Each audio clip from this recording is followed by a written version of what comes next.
Well, the world has still gone nutty, buddy, even downright cruddy, buddy. Wish I missed the past, buddy, but there's still Buddycast. No, don't be nutty, go meet everybody here on Buddycast.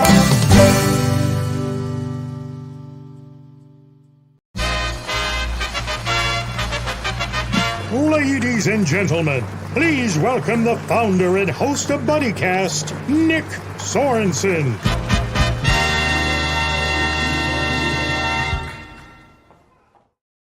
Saturday, and you know what that means. It's time for everybody's favorite show, Buddycast. So listen down and quiet up. Wait, reverse that. So, I'm your host, Nick Sorensen. Joining me today is a returning buddy, a special buddy, my buddy Steve Weiser. How you doing today, Steve? Good. How are you, Nick? I'm doing fantastic. Thanks for joining us on another episode. You know, the Philharmonic season's right around the corner, and you've got some treats in store for us. Definitely. We're wrapping up our summer right now, and then we're getting ready for the new season. Starts the end of September, and we've got a pretty awesome lineup with everything from another movie back to some concerts where we pretty much use every bit of inch of space on our stage. So we're pretty pumped. Ooh, give us a little insight about the new season. Give us more. Tell us more. So as you're looking at it, we do 5 Pops concerts and 5 symphonic concerts. On the symphonic side, we're doing some massive works like Pictures at an Exhibition, which everybody knows. If you don't know it, I promise, look it up, you know it. Carmina Burana, which is in every epic fantasy movie and night movie ever. So I promise you know that. Our opening night is a night where we go like a night at the opera. So we're doing some massive opera works with a huge chorus, a big world famous soloist. If anyone's ever seen Quantum of Solace, there's a scene where James Bond goes to the opera house. We're doing the exact scene that James Bond sees when he's at the opera house in Quantum of Solace. So we've got some awesome things on that side.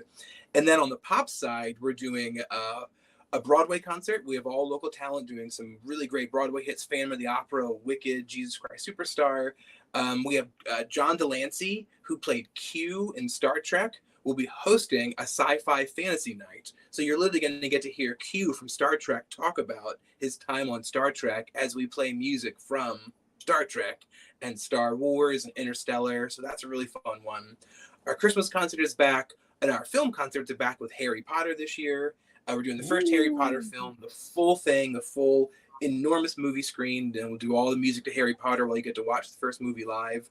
And then opening night is a Pops concert where we actually have the drummer from the rock band The Police, Stuart Copeland. We actually have the drummer that founded the band The Police playing Police songs where he plays drums to Police tunes. And then we have like 3 gospel singers sing the parts that Sting used to sing.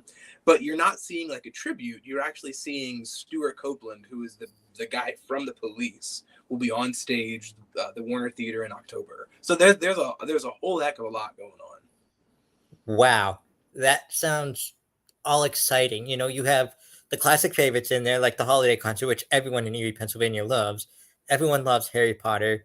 You know, you're right about those concerts. Even if you think you've never heard them before, just look it up, tune it, and I promise you, if you've ever been to like a sports game, if you've ever seen like something epic that has like epic music behind it, that's Carmen Burana, you know? You'll recognize it. There was a point where there were 4 or 5 commercials running on TV that all used the opening from Carmina Burana.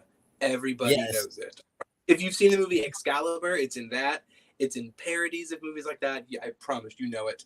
And we need about 200 musicians to play a piece that big. You have a huge chorus, an enormous orchestra. Literally every inch of that stage will be filled.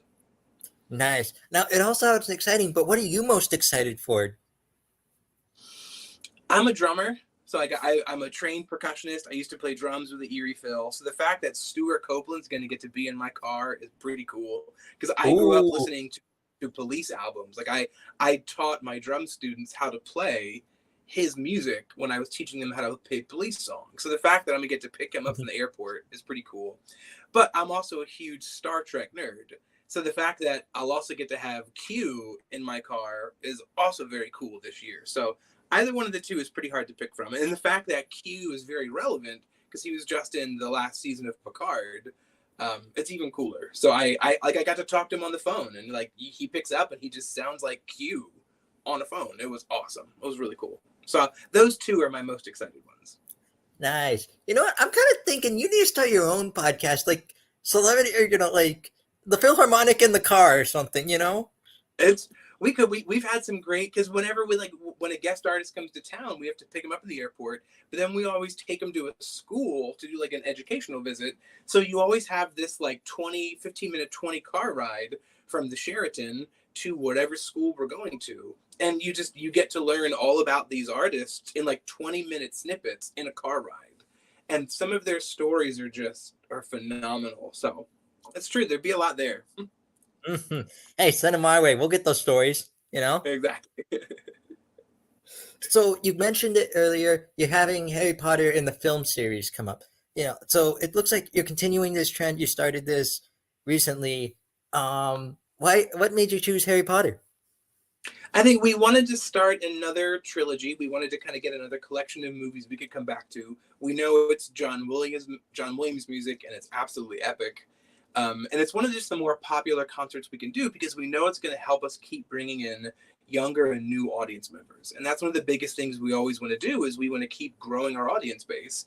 And we do that by doing the big symphonic works, but then doing movies like Harry Potter. So it really kind of works a lot of different things for us. But it's also just exciting, incredible music. We know it's going to be a fun film.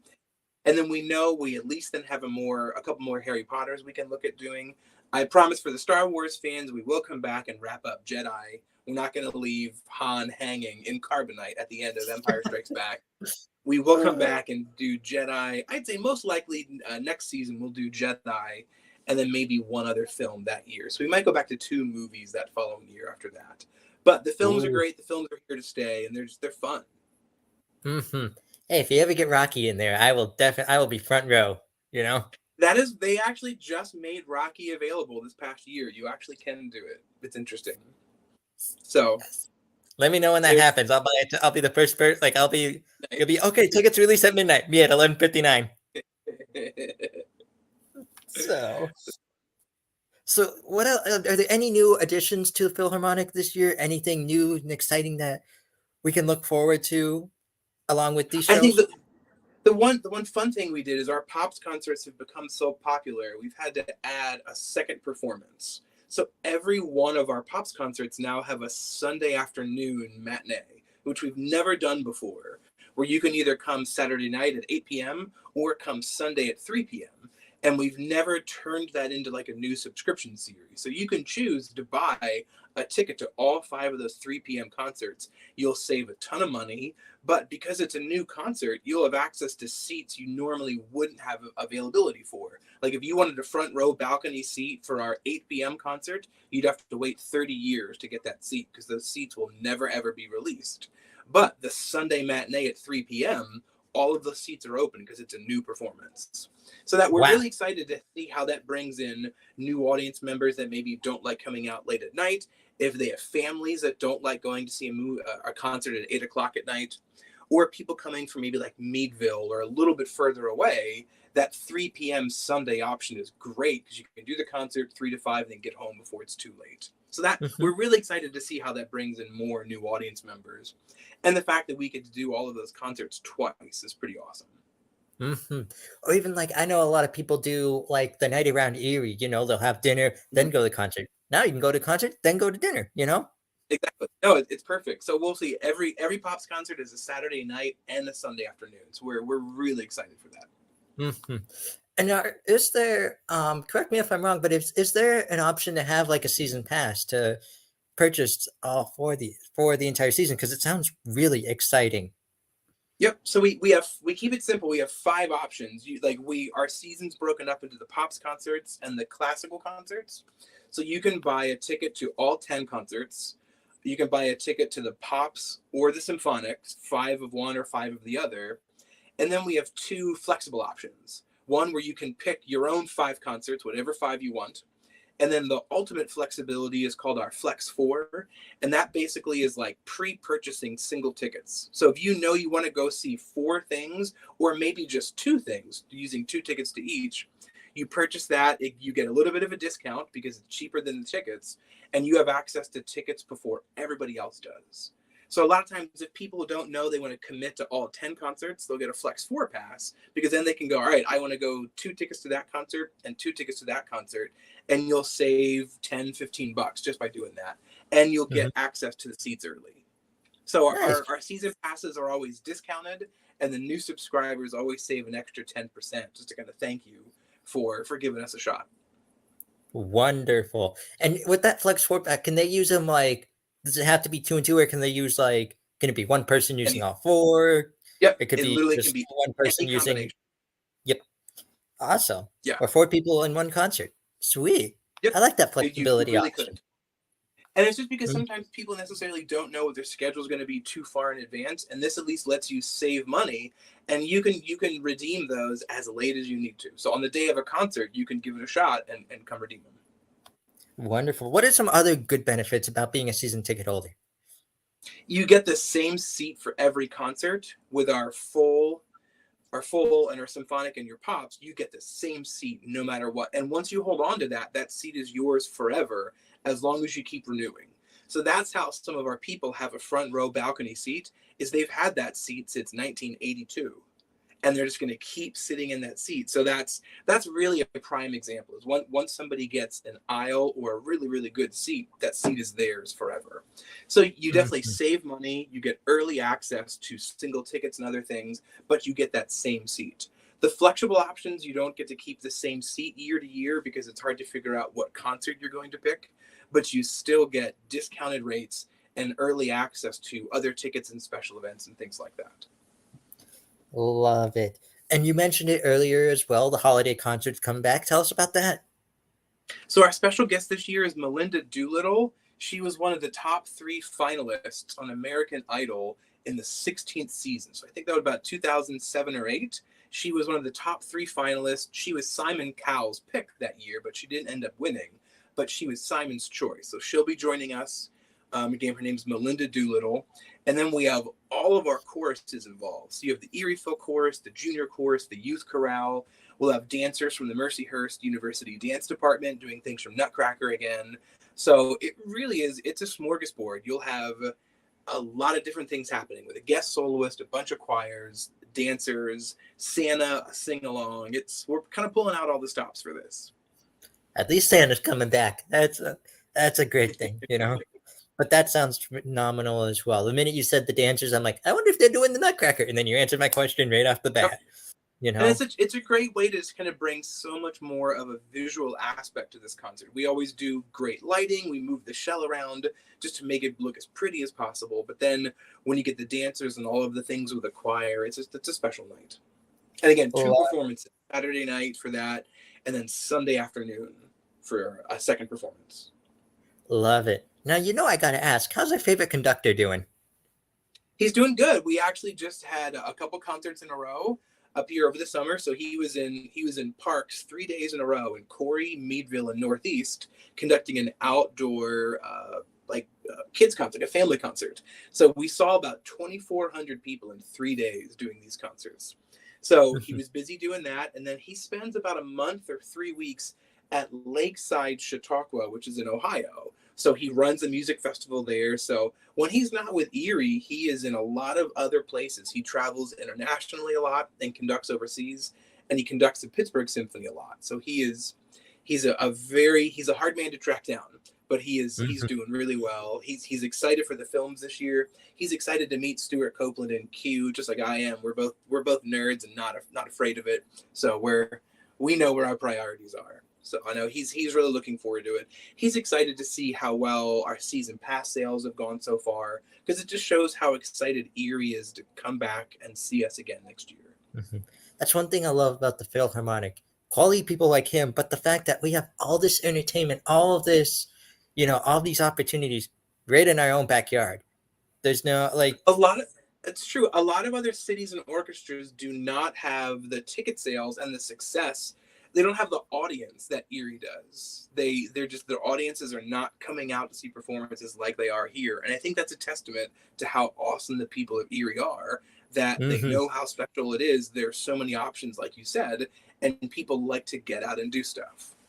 Exactly. Right in their backyard too. No one's traveling down to Pittsburgh to see this. No one's, having to, well, let's plan the day around, like let's plan a day trip around this. We'll go to the lake, we'll do it, then we'll go to the Philharmonic. It's literally just, hey, after dinner tonight, the Philharmonic has a really nice concert going on. Shall we go? Yeah, if it's not sold out, let's go. Yep. No, it's really special, and our musicians realize how special it is, and they love it too. Hmm. So, buddy, where can we learn more about the Philharmonic? Where can we learn more about this upcoming season? So our Facebook page is always the best way to do it. Just find the Erie Phil on our Facebook page. It's updated daily with videos, links for things you can learn, ways you can get involved, ways you can learn about our season. And then our website is eriephil.org. So ERIEPHIL.org, eriephil.org. Website is the best way to find everything. We're actually getting ready to launch a new website in about a week and a half. It'll still be the same, eriephil.org, but it'll just be updated with easier calendar, easier way to find things. But anything you need is right there on the homepage. Ways to buy tickets, learn about our season, ways to check out our summer calendar. We keep it all right there. You had me nervous there for a second because I just posted the link to the website and you're like, we're launching a new website. I'm like, it'll be the exact same address. It's just going to look a lot different. Mm-hmm.